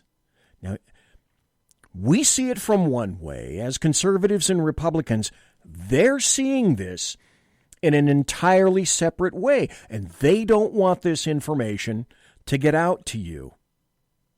Now, let's see if I can get this to play. I got about 2 minutes. I might play about 2 minutes of it, take a break, and come right back. This was just delicious. I hope it plays, please. If there's an audio techno, here we go. It's only human to see what makes Okay, now they're going to play an ad for me. All right, it's going to end in 9 seconds. When we come back from this ad, Representative Abigail Spanberger basically lanced the Demorat party in a conference call. So this audio, they took out some profanity and whatnot. When Hakeem said that we should keep it in the family, what I understood that to mean is that we shouldn't be leaking this to the press. And Manu Raju and Jake Sherman are currently live tweeting the call. So I'd like to begin by being explicitly clear. What I'm about to say, I ask that my colleagues not relay to them. If someone has just conference in Manu Raju or Jake Sherman, gentlemen, this is off the record. Okay, you understand? She doesn't want you to know. The Demorats don't want you to know what they're about to tell you. I think that we need to be pretty clear about the fact that Tuesday, from a congressional standpoint, it was a failure. It was not a success. Your colleagues come and go. This isn't an issue of me being a first-term member and emotionally concerned about the fact that colleagues have left. This is me recognizing that we lost members from Hillary's districts. This is about me recognizing that we lost members who shouldn't have lost. We lost members from Hillary districts. We lost members that shouldn't have been lost. Well, that's coming directly from Captain Obvious, wouldn't you say? Folks, I'm going to be back right after this. Conservative media done right. You're listening to the SHR Media Network. Southern Sense is conservative talk with Annie, the radio chick you bellows as host, and C.S. Bennett co-host. Informative, fun, irreverent, and politically incorrect. You never know where they'll go, but you'll love the journey. Annie is a top conservative host on Top Talk Radio and features some of the finest guests packed with important politicians and newsmakers. Listen every Friday, 3 to 6 p.m. Eastern, noon to 3 Pacific, on the SHR Media Network. Remember, Southern Sense is common sense. Hey, are you guys listening? This is Shannon from Right Way with Shannon and Mike in the AM on SHR Media. I know you've been wondering where we are and what's been going on. Well, folks, that's right, we're back. So please join us 7 to 9 a.m. Monday through Thursday on SHR Media, on Spreaker, iHeartRadio, and Spotify, and Facebook Live at 11 a.m. on Right Way with Shannon and Mike in the AM at Facebook. You don't want to miss a minute. We've got lots of guests, lots of segments, and lots of interesting things. And let's face it, there's nowhere for you to go, so you might as well tune in. Again, Right Way with Shannon and Mike in the AM. We're back live on the air on SHR Media, 7 to 9 a.m. Monday through Thursday, audio and Facebook Live, audio and video. Yes, we are going to do video. Facebook Live, Right Way with Shannon and Mike in the AM. Hope to see you soon. Conservative media done right. You're listening to the SHR Media Network. And we're back. This is the final 27 now, the final 27 minutes of the show. An hour and a half have whipped by. By the way, hoorah, happy 245th birthday to the United States Marines. Serving well and proud for 245 years.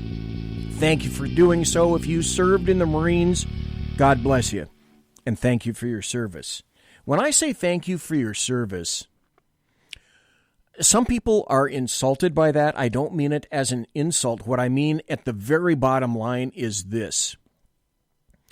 If you're in the military, absent everything else, where you're assigned, what you've done, if you have decided that you're going into the military and that you're going to serve in the military, if for no other reason you deserve acknowledgement for the courage and the discipline and the sacrifice that it takes for doing so.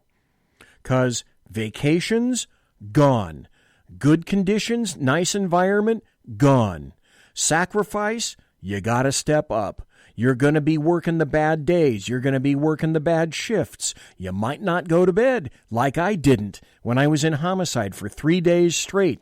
That's expected of you when you're in the military, when you're in law enforcement and other services and emergency responders. You're expected to suck it up, Buttercup. So when I say thank you for your service, I mean at the bottom line, no matter what you did in the service, I thank you for being the kind of an individual that service requires from the very beginning. I'm going to continue playing the conference call of the Demorat caucus.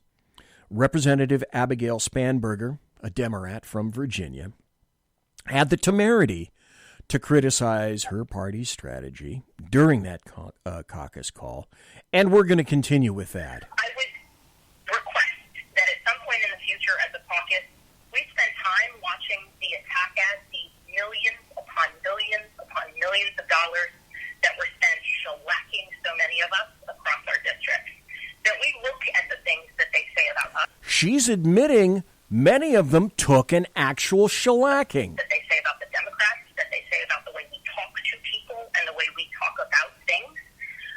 Because whether we think it's just an attack ad and that's what it does, et cetera, it doesn't matter because it works. The number one concern and things that people brought to me that I barely rewind was defunding the police. And I've heard from colleagues who have said, it's the language of the street, we should respect that. We're in Congress. We are professionals.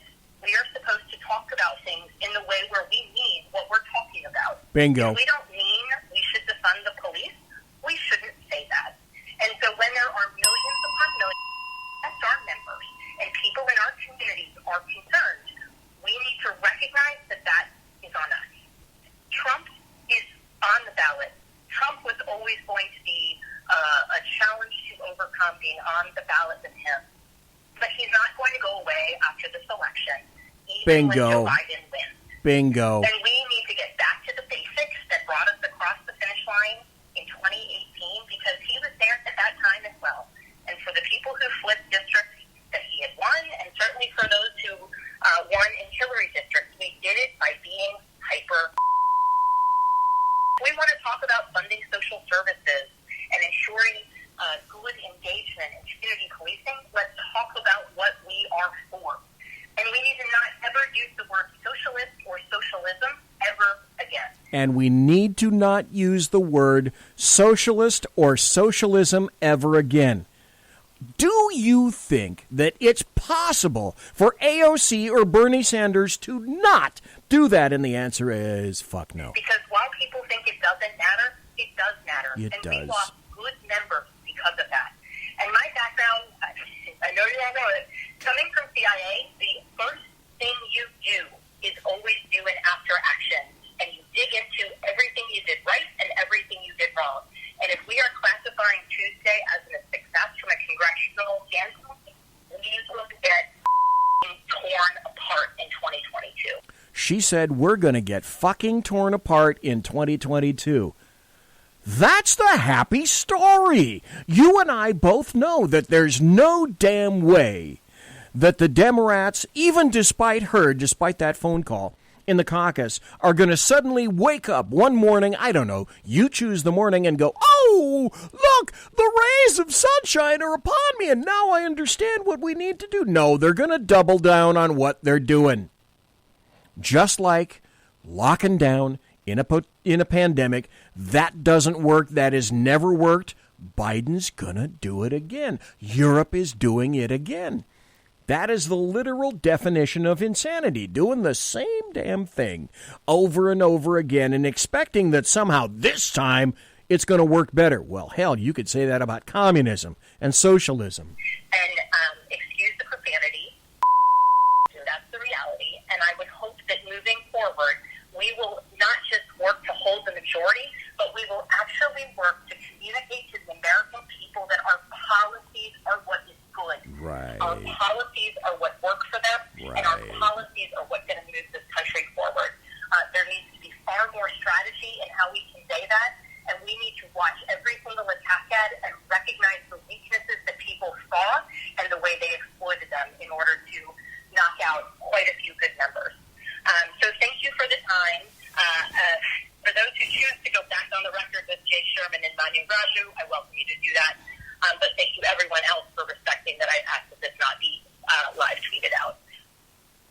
Okay, so what happened after that?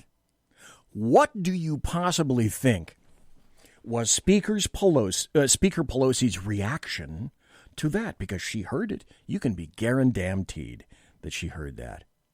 Her first reaction was, well, that's false. That's absolutely false. Here's some audio from somebody you haven't heard for a while. And you know what? I haven't done this for a while.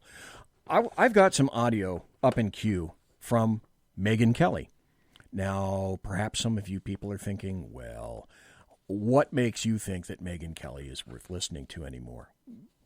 She's going to pull basically a Spanberger on us that I find kind of interesting.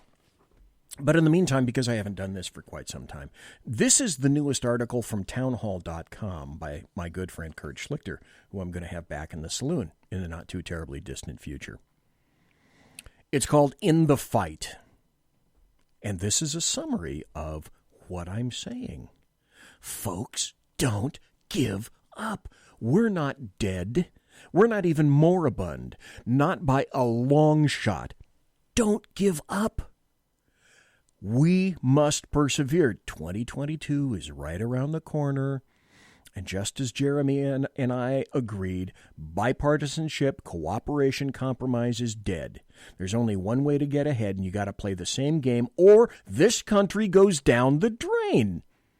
Our national soul goes down the drain. Individual souls go down the drain. And I'm going to throw a religious aspect on that as well.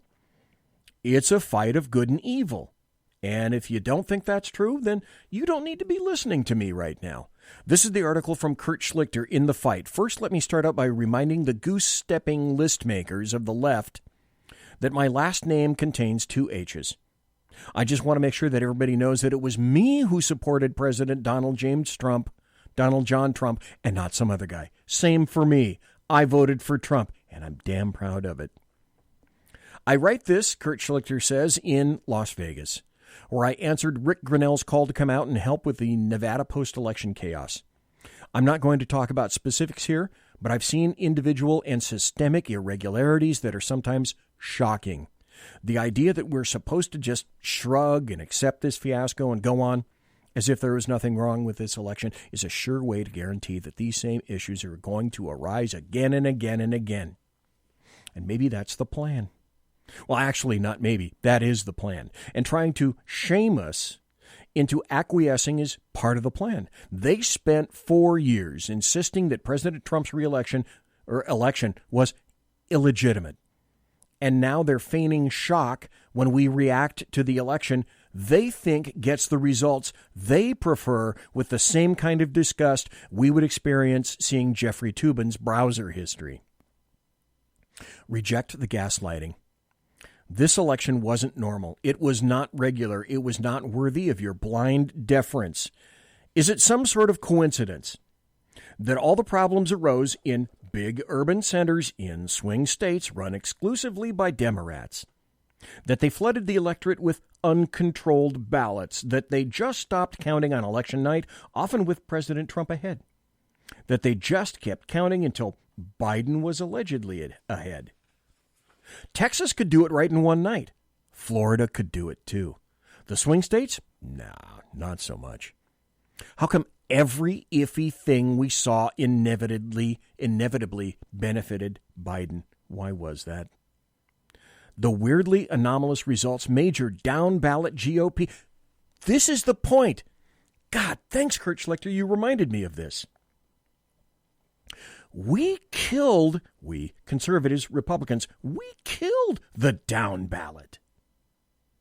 Major down ballot GOP pickups, but an alleged razor-thin Biden win only makes the whole thing less explicable. Regardless, our repudiation of Botox Nancy does show that our movement remains powerful. We might be down, but we're not out. Thank you. Exactly. I expect that there's going to be more legal wrangling to come over these irregularities, and there should be. We have a right to an election system where we can trust that we have counted every legal vote and no others. Can you say we did in 2020? I can't. And anyone who does is playing you.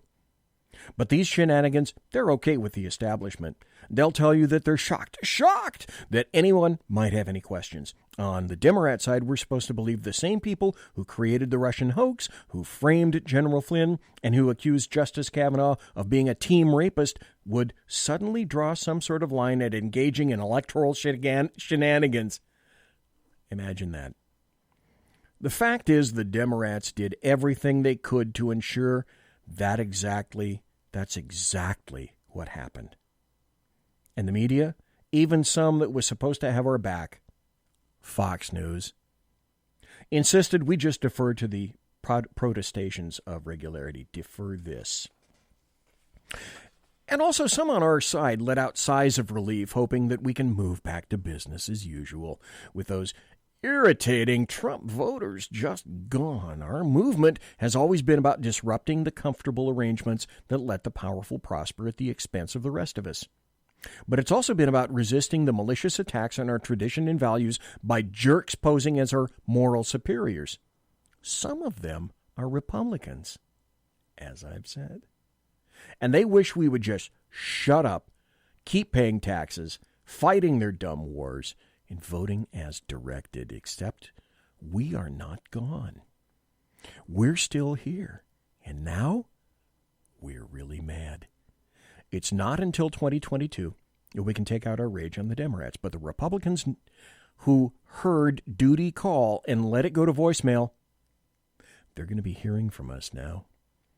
Ditto our alleged allies in the media. We know when we're being gaslighted, and we're done with it. All you Poles who were AWOL in this fight, we can't wait to vote against you in the primaries. By the way, any of you see any of the Bushes out there fighting for us the way we fought for them in 2000? Yeah, me neither. I saw Obama out there. George W., Jeb? Nah. Admittedly, their support of Trump would have made some of us less supportive of Trump, but they could have sent a message to the softs that were out there, that Republicans needed to come home and rally around this president like we rallied around W, but they didn't. We had their backs, and they stabbed ours. Oh, and thanks, Mitt, for being very youist when you could be. When we could have used your whiny support in challenging these irregularities, you did exactly what we would expect, and you sold us out. I want my vote back. Kurt Schlichter says, I sure as hell want mine back. I've watched firsthand some people really stand and fight. Rick Grinnell has been a superstar. Adam Laxalt of Nevada has never wavered. Matt Schlapp, who runs CPAC, has been firing on all cylinders. Others elsewhere have been there too. There's one theme: protect the process and count every legal vote. And this is where the fight is, here, now. And win or lose, we have to fight it, or this planned chaos will become the norm. We can't let that happen. Kurt Schlichter writes, this is our country. We can't give it up. And I'm not giving up. And I hope you're not giving up either. Now, we all know that Megyn Kelly had her kerfuffle with Trump. And here's Megyn Kelly making a unique point about unity. And any major Demorat that you have seen recently, Michelle Obama, AOC, you name it, have all essentially said, well, we need the unity now. We need everybody over here with us. Joe Biden, we need everybody with us. We are going to unify everyone, and we'll be representatives for all the people. Bullshit. Unmitigated bullshit. Don't believe it. Don't buy it. It's not happening. Real problem. Number one, the Democrats don't want unity. Maybe some in the center left do, but AOC and the squad, no. Nope. The political left on Twitter, no. Biden's got real unity problems right in Democrat Central, and without cleaning that up, there's no point in calling for brotherhood. And what about the Trump supporters? They're not game for the group hug either. For 4 years, they have been called the dregs of society. It wasn't enough to go after Trump. Anyone who supported him was labeled a racist, xenophobic, transphobic bigot. Now that Biden's won, those 71 million Republican voters are supposed to simply choose healing. And all that stuff the left said about them being absolutely awful, well, forget about that. Forget about all of this. Listen. Do you think that people who support President Trump and his immigration policies are racist? Anyone who supports this is supporting racism. Trump relied on a coalition, and a core part of that coalition were racists. Donald Trump is a product of the white man's, the anguished, nervous white guy's lizard brain. Those people who are supporting what he's doing here are racist, period. If you hold down the woman while the rapist is raping her, and you didn't rape her, are you a rapist? These policies that this administration is putting forth are intentionally cruel. That's how insane these people are. They are unhinged, they are insane, and they're not going to wake up one morning and just all of a sudden magically get better. They are racist, and it is our job as citizens to speak out against that. Now, speak out? Hell, they want you dead. Does that mean that we're going to be violent? No. But does that mean that Sarah Sanders can have a... No, the answer is yes. Does that mean we're going to be violent? And the answer is yes. God, I wish somebody had... Bernie Sanders will at least tell you all day long he's a socialist. I appreciate honesty and clarity. Nice, quiet dinner with her family when she's taking our tax dollars to implement this policy. I don't think so. You cannot come into this White House with the idea that these people aren't the enemy. They are. This president has radical... You, me, not them, you, me. We are the enemy if you voted for Trump, if you supported Trump, if you bought a hat, if you said the word, if you had a Trump hat in the background of your kids' Skype, or anything like doing school, you are evil. So many more people than ISIS ever did. If you vote for Trump, then you, the voter, you, not Donald Trump, are standing at the border like Nazis going, you here, you here. We all know now. Nazis, that's all these shit sticks got. Nazis. That he's a racist. They wouldn't know a Nazi. They know nothing about history. They're not interested in history. That's why I said for a long time, and it's true, they possess historical Alzheimer's. They don't want to know about history. He's a disgusting racist. Anybody who still supports this guy needs to look in the mirror and ask themselves if they are racist also. I sleep like a fucking baby at night. Ask yourself why the left would even want to unite with such people. Nazis, they said, racists and bigots and supporters of evil. And as it turns out, the targets of those smears don't appear to me to be in a mood to suddenly kiss and make up. Yeah. But let's just say we embrace the sunny rhetoric for right now, okay? We have a kumbaya moment in which everyone gets a lifetime pass on the awful things they did and said during Trump. Both sides. Then what? How unified are we really going to be if Biden does indeed try to pack the Supreme Court? If Democrats try to defund the police in your neighborhood? What about when critical race theory classes are mandated again in federal agencies, as Biden promises they will be, and white people are told to shut up and listen to how... I can tell you for a fact that is already happening in California. Always spell it with a K. I know people that have been told to sit on boards, whether they like it or not, and listen to the excoriation of white people for 8 hours. How they are all white supremacists by nature of their pigmentation. Or how about when one turns on the Oscars or the Emmys or ESPN or CNN or sends a kid to college and hears messages of how Republicans are still, even under Joe Biden, bigots, racists, and misogynists, because they don't want... Do you think, gotta ask you this, do you think, as I said, leftists and Demorats and the American media maggots will all of a sudden wake up one morning and go, you know, those people who voted for Trump, yeah, I get them now, I do. We need to be inclusive. We need to bring them into the group. Really? Race shaming, or to have to say their pronouns, or because they believe abortion is murder. Or when they find out that their job application has been blackballed because they supported Trump. That's turning into a thing. Stop right there. Stop right there. I don't know if I told you this on Tuesday, but this is where it's going now. God, I wish I knew what email company this was.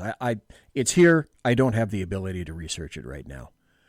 Brandon Strzok, the creator of the hashtag walkaway movement, got told by an email company that he's not welcome because of his political convictions. It's an email company. All they do is ship your email digitally from your computer to someplace else. That's where it's going. And it's going to get worse. Absolutely. Is now demanding an archive of Trump sycophants for when they downplay their complicity. Find out that their job application has been blackballed because they supported Trump. Listen to this. All the people are saying that we, you and me, we need to be labeled. We need to be put in a pile over here. Our basket of deplorables, but they want to name names, and they want to know who you are, your social, your address, your phone number, where you work. You think that's not coming? That's turning into a thing. AOC is now demanding an archive of Trump sycophants for when they downplay their complicity. Mm-hmm. What could possibly go wrong with a member of the House majority keeping a list of Trump supporters we need to get? Michael Simon, an ex-Obama Biden guy, has just started the Trump Accountability Project, which he calls a permanent record. Permanent record, people. Yes. Of every Trump staffer, appointee, and donor, quoting now, and even his endorsers and enablers. Okay, stop. That includes me. You know, when you contribute money to somebody, you have to put your name in there. And I've contributed over the years, and just in the past couple of months, multiple hundreds of dollars towards the Republican Party. And I don't give it to the RNC. I target it to specific individuals and races. I don't send shit to the RNC. I target my cash. But to do that, I have to give an address and put my name. And guess what? That's all discoverable. And if you think the point of that isn't to go into those records and then dox you, oh, you'd better think again. What does that mean? Well, Pete Buttigieg's campaign manager warned that employers thinking of hiring Trump staff need to know, quote, there are consequences for hiring anyone who helped Trump. Yep. Washington Post columnist Jennifer Rubin tweeted, quote, any Republican now promoting rejection of an election or making baseless allegations of fraud should never serve in baseless. Who determines that? They do. Office, join a corporate board, have a faculty position, or be accepted into polite society. We have a list. End quote. Got it? No more jobs or polite society. The Washington Post, old democracy dies in darkness, is watching you. No, I said of the Washington Post, democracy dies in D.C. All of you. Or at least those who want to investigate voter fraud. You got it? But it's damn time to unite and heal. Yeah. And anyone who says no is a crybaby. Yeah. Look, it has gotten ugly on both sides these past 4 years. And the truth is, some wounds take a while to heal. Some are beyond repair. And sometimes, understandably, there's no interest in healing. I don't know if we're there, but I don't feel hopeful about unity. I feel hopeful about us, about reasonable people's ability to conduct themselves with dignity and kindness most of the time, and to love our families and enjoy our friendships, and not unfairly demonize anyone who doesn't think like we do. I think most of the country is still not that political, and that most folks don't get too agitated by one election or another. So that's hopeful. Whatever happens, we're still living in the United States of America, the greatest country on earth, where, at least for now, you are technically free to hold your own opinion, to think what you want and say what you want, to live as you want. And if people continue to try to erode these freedoms, you are free to fight back if you want. Maybe unity isn't the thing at all right now. Maybe liberty's the thing, the goal for now. And maybe that's just fine. Here's the real problem. That from the individual who absolutely despised Donald John Trump. But finally, after this amount of time, maybe the clouds are beginning to part. No guarantee. But as I emphasize, and I will continue to emphasize this until the day I cack, and if folks listening don't like it, go somewhere else. I'm not making a cent on any of this. None of it. I don't have to declare a thing. Not a thing. This costs me money. I've spent multiple thousands and thousands of dollars to do this. I owe nobody. Except I owe my country, who gave me freedom and liberty. I owe the United States of America. Monsieur has been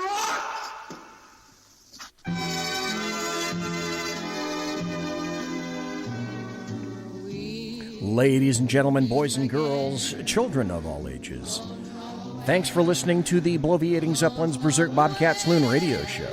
Live and direct right here from the SHR Media, the sumptuous, palatial, and resplendent SHR Media Studios. You want to contact me? Not going to be on Facebook too much longer. Certainly this show will not. I'm very active politically on Twitter at BZEP at BZEP. Promotional consideration is by the Lockheed Martin Corporation and also by the Boeing Company. If it ain't Boeing, I ain't going. And also by Pratt & Whitney Engines Thrust. You can trust. Tiaras are by My Little Pony. They'll be happy to know. Thanks to my personal KC-135 Kettle One refueling team, with whom I will be consorting in less than 1 hour. Take that to the bank. Thanks to Melanie Colette for being here in the first hour.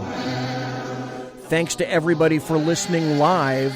Thanks to everybody for listening in podcast. Thanks to everybody for being in chat.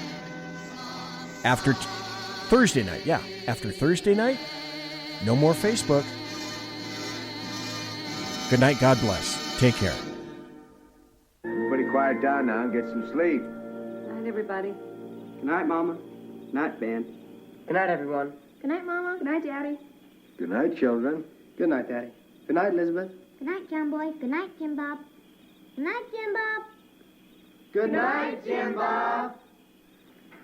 What's going on? I was asleep. What's everybody doing? Good night. Good night, Jim Bob.